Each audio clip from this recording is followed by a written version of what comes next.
Mais la créativité, elle vient souvent de pays où la formation, elle a été un peu plus libre. Du jeu de rue, du jeu de 1 contre 1, du quartier. La créativité, elle est là. La créativité dans un centre de formation, c'est un peu plus compliqué dans les règlements, dans la méthodologie, dans ce que tu mets en place. Alors, tactiquement, c'est très intelligent, le cognitif aussi, mais après, ça occulte des fois ce côté foot.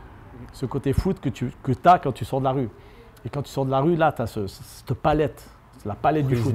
Voilà, initiative, dribble, râteau, personnalité, et tu es là-dedans.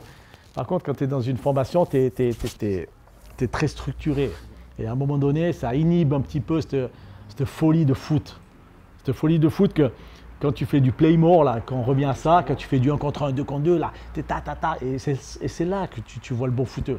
Le dribbleur, celui qui a fin de ballon, celui qui arrive à se sortir d'une situation impossible dans 2 mètres carrés, des Ben Arfa, des Benzema, tous ces jeunes des banlieues.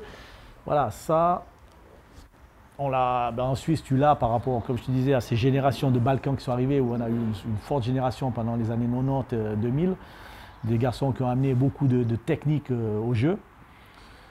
Après, c'est dur d'arriver à renouveler ça, parce que tu vois, même les générations suivantes dans ces ethnies, c'est déjà des jeunes qui sont guidés dans la structure du pays. Et puis là, ça a déjà changé, quoi. Tu ne retrouves plus le foot à l'état pur, quoi. C'est une question de mentalité, ou culture? C'est une question de culture, le foot. C'est vraiment une question de culture. J'étais en Afrique, j'y retourne dans une semaine. C'est différent partout. En Europe de l'Est, c'est différent. En Espagne, c'est différent. C'est culture par rapport au temps, par rapport aux possibilités, par rapport au nombre de jeunes. Tu vois, en Afrique, il y a tellement de jeunes. Des jeunes de 12 à 18 ans, il n'y a que ça. C'est 80% de la population. C'est clair qu'en Suisse, ben, la population, elle est plus dans les 50, 60, 70 ans. C'est plus vieillissant, tu as moins de jeunes. Il y a plus aussi de possibilités financières. Ça veut dire, ben, c'est le ski. C'est ci, c'est ça, c'est la PlayStation, il y a beaucoup de choses, le Natel, que forcément, dans des pays un petit peu tiers-monde ou moins développés, on n'a pas toutes ces possibilités, quoi. Donc, c'est important d'essayer de pouvoir faire revivre le foot de base, foot de rue.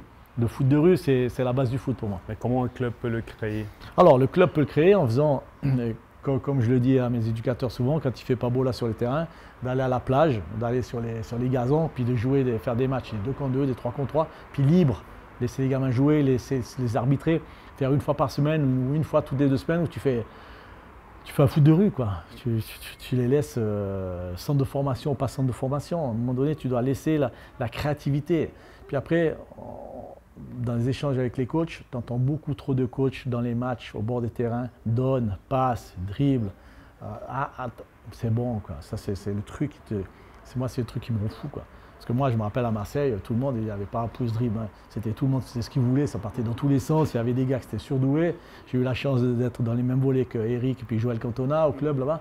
Mais c'était des gars qui. Après, oui, c'était des artistes du foot. Mais artistes du foot, si on les avait à un moment donné, on les avait guidés, puis on les avait cassés peut-être à la limite, ou répertoriés dans un style, ils n'auraient pas fait ce qu'ils auraient fait.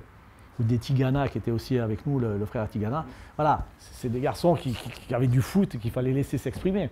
Quand tu as un bon joueur, je pense qu'à un moment donné, il en faut pas 11 dans l'équipe, je pense. Mais 1, 2, 3, c'est les laisser s'exprimer, les laisser jouer. Il faut éviter de les brider. Il faut arrêter de les brider. Et puis bien souvent, ce qu'on fait dans la formation, c'est qu'on bride le jeu à 1 touche, le jeu à 2 touches. Et puis jamais, en fait, le garçon il a l'opportunité de toucher 3, 4, 5 fois le ballon. Ou rarement.